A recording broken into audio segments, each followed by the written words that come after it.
was, I faced that situation very much. And I believe I will face those students probably more than I face kids that say, I saw both paths in front of me. And I like to tell them, all hope is not lost. You still have hope, because purity is a choice every day.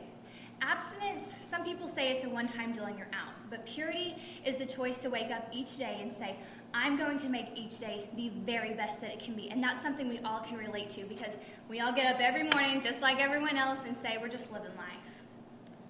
What made you choose that platform? Oh, I'm so passionate about it because I saw the consequences of people that didn't choose abstinence at a young age. It was my 8th grade year, and one of my very good friends became pregnant. She was a junior in high school, and it impacted me a lot because after a Friday night football game, she couldn't hang around and go watch a movie at my house or anything. She had to get back because she had a child at home to take care of.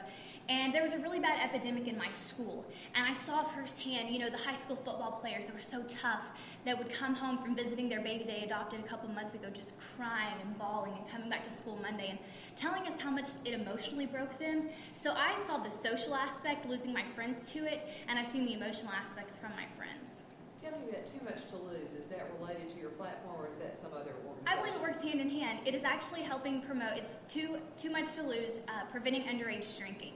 And it has enabled me to really get in my community and try to crack down on underage drinking that's going down. I got to pass the social host ordinance that will fine anyone that knowingly or willingly provides alcohol to minors. And I also got to work with that on a state level. And I believe, alcohol does play a part in abstinence. How do you deal with peer pressure? By being myself, by just saying, I'm Lacy. That's my main goal. Just walking in this interview today, I just want to be Lacy. I feel like that's really sufficient. That's enough. And I just take peer pressure and say, you know what, I'm confident in who I am. I'm going to keep living my life the way I want to live it. So just being sure of who I am. What was it like living through your dad's campaign? Oh, it's so demanding. It's so demanding. It's so consuming. I have to tell you, I've been in a million parades, and I have my Miss America wave perfected because of that.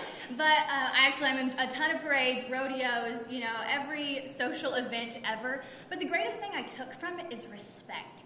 I have so much respect for our elected officials because I know what the hard work that it takes. I know what it's like to get up on a Saturday morning and say, oh, I don't want to knock doors and say, please vote for my daddy.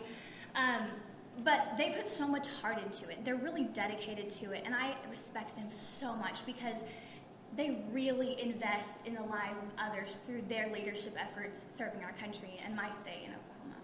What do you use to draw on to inspire you to write and compose music? Life. I write, people say, what kind of music do you write? And I say, Lacy's life, because that's pretty much what it's all about. I write love songs from a teenage girl's perspective. I wrote one that several days after I was crowned Miss Oklahoma's Outstanding Teen, I wrote a song called Changed, and it's the most recent song I wrote, and the chorus says, for the better forever, I've been changed. And it's just about how this experience has been so humbling. I've been so blessed to have this opportunity, and I have forever been changed by it. Can you sing a little bit of it for us? I don't believe I'm allowed to, sorry. I would, but... If you had a chance to meet anyone in our government, who would it be and what would you discuss? Well, it's not somebody in our government now, but I think she's very closely related, and that's Laura Bush. I have a really big fascination with being First Lady, and that's funny because I'm not necessarily enticed to be part of the political scene, personally, although I am. But I think it'd be a great First Lady. I'm like, that's a full-time Miss America job for, you know what that's like. And so I would love to meet Laura Bush. I just got to see her interview on Oprah Winfrey several weeks ago, and it was just so interesting to me to see that from a former president, Michelle Obama, she's currently in office, but to have Laura Bush's perspective, taking a couple years off and just saying, look what we did. How do you feel about the construction of the controversial Islamic Center near Ground Zero? That's very controversial. I know it's a big current event right now in our nation. For me personally, whether it's right, whether it's wrong, I don't feel it's appropriate. With that being such a sensitive area in our country, I don't think it's appropriate. I don't know that it would help more than it would harm. So, Lady Gaga as a role model, tell me something negative about her being a role model, and then tell me something positive about her as a role model. She, negative, I don't know that she always has the best character maybe in mind, but something that I think we can all take from Lady Gaga is she is just herself. She is so different and so out there, and she's not afraid of that, and I think that's definitely a positive we can all take from her. Lacey, the oil spill in the Gulf has been an obvious tragedy, Yes. of course. What do you think we can do as a nation to help prevent that in the future?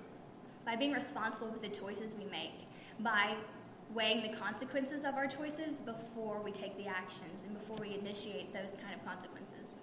If you could go back in high school and tell your freshman self, give her some advice, Well, what would that be? That's really funny because I was doing an appearance just a couple weeks ago, and it was actually at a place where I got my first crown.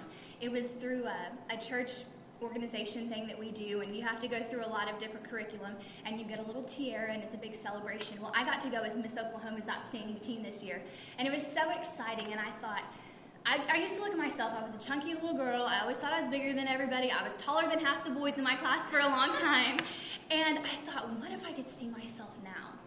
I'm confident in who I am, I'm sure of myself, I know what I believe in, and I wish I could have told myself that back then, but through those experiences, I'm where I'm at today. So I wouldn't change anything about my freshman year, it was a blast. What's it like to raise a peacock? Well, my dad takes care of them more than I do, but it's really fun because, this is definitely a pageant girl answer. I can cut, the peacock feathers fall out, it's not inhumane, one of my friends asked me about that, and I cut one off, the little eye part, and I put it in my hair, and it's a really cute accessory. So hey, that's what I use it for. I have a question. Do you believe that all illegal immigrants should be rounded up and sent back to their countries? Illegal immigrants? I believe so. I believe if they didn't go through it the right way, that's the consequence of their choices once again. Have you ever traveled anywhere without your parents? I travel everywhere without my parents. I will say my mom goes with me a lot of places, but this past summer, I love to camp out all summer. I live out of a suitcase. I go to camps. Being Miss Oklahoma's Outstanding Teen, I've had several appearances, lots of appearances. And so I go a lot of places without my parents, but I'm very, very glad to have their support, but I'm also very independent. I can wake myself up in the morning and get myself where I need to go. I'm sorry, Lacy, but we have about 30 seconds left in the interview at this time. Is there anything else you'd like to tell us? Well, I feel like you've got a pretty good idea of who I am, and I just want to reiterate, there's two things I wanted to get across today, and that's that I'm a real person.